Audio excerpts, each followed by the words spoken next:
I realise I'm a few weeks late in doing this, but I just finished actually watching TNA's version of WrestleMania, Bound for Glory, their biggest show of the year.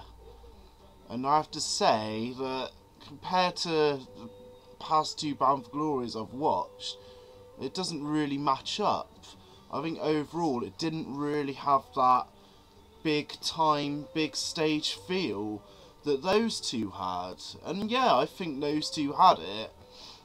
And overall it just felt a bit average, I guess. I mean, some of the matches felt like they'd be on like a average to really good episode of Impact or something, but not a lot of it to me seemed like main event caliber, especially the main event itself. God, that just didn't have the main event aura to me at all. I mean, it's nothing against AJ Styles, it's just that I don't think him and Sting really gave off that big aura, especially considering that it might have been Sting's last match for a while. It's just really bizarre, and that match just ended so abruptly as well, by like some kind of real tame frog splash kind of thing, and I just didn't really like it. And then Sting gave this like kind of half-assed, oh, I don't know what's happening in the future speech to end the show, and it just didn't feel that big at all. And I think overall the crowd wasn't really that into it as much as they should have been. Sure, they did the obligatory "this is awesome" or TNA, TNA, or "this is wrestling" chants, but overall, like, that was just for like odd bits of spots, really. It opened up with Zakk Wylde doing the guitar, the American anthem or whatever, and I thought that was quite a nice little version. Zakk Wylde's quite a mentalist guitarist, slurring my words a lot there. Yeah. And then it is the big X Division, Ultimate X, Elevation X match thing. And yeah, just like Dante One Savage said, all the spots were literally reacted to like they were fireworks. And that was a good description there. But yeah, it just didn't have any flow to it whatsoever. All the spots were just bam, bam, bam. There was no like fluidity or whatever, no kind of like build to the spots at all. And Christopher Daniels, what happened to him at the end made me feel quite literally ill, and through most of the show I was just like thinking about that, and why haven't they updated us on any of that. I just thought that was a bit stupid and a bit unnecessary, and yeah, well, everyone's talked about that already, but yeah, that's how I felt. And then it went into this women's tag match with the, quite frankly, overrated Beautiful People, in my opinion. I don't find anything amazing about their gimmick or like their wrestling skill whatsoever. They're against Taylor Wilde and someone else. For some reason, I always thought that Taylor Wilde has something there that's like still hasn't come out yet. Had some kind of like hidden charisma, but it must be ultra hidden, or I must be an X-ray specialist to see it. But yeah, that was a nothing match. That could have been on Impact, and it was just really nothing.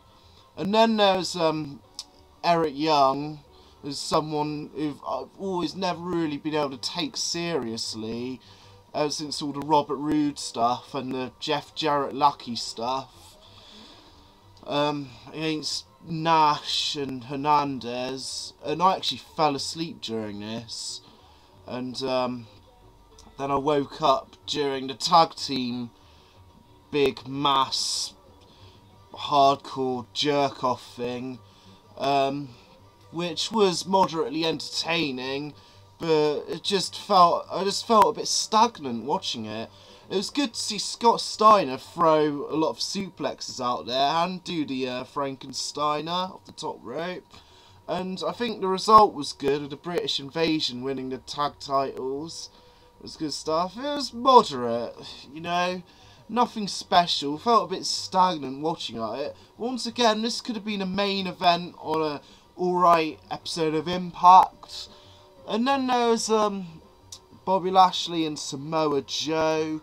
I thought there were some bits in this which were real good, but it was way too short and just so abrupt how it ended, with some kind of like moderate Anaconda Vice thing from Lashley.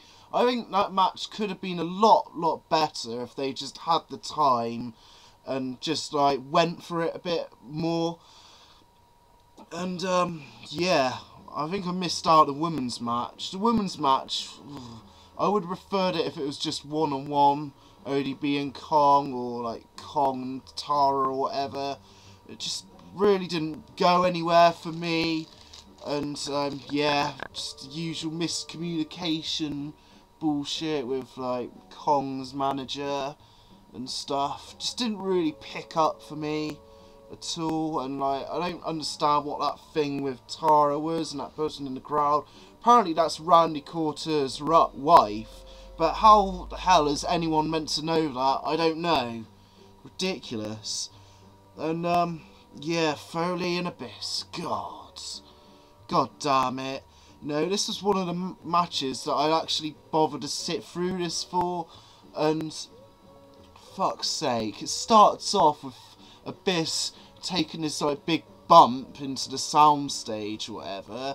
There's like no build up to that, no kind of tension towards it, and then all of a sudden it's just like kind of like the X Division match, but just hardcoreness, like with Abyss being in barbed wire, and he got a bit of his arm slashed, and it was all for no reason. It was like, that's probably, this match probably consisted about like 6 or 7 big like shots of table or whatever, or barbed wire baseball bat, and like the most crazy thing in it was Daphne taking that choke slam, and the cameras didn't even catch it first time, and that just tells you a lot about TNA's production team.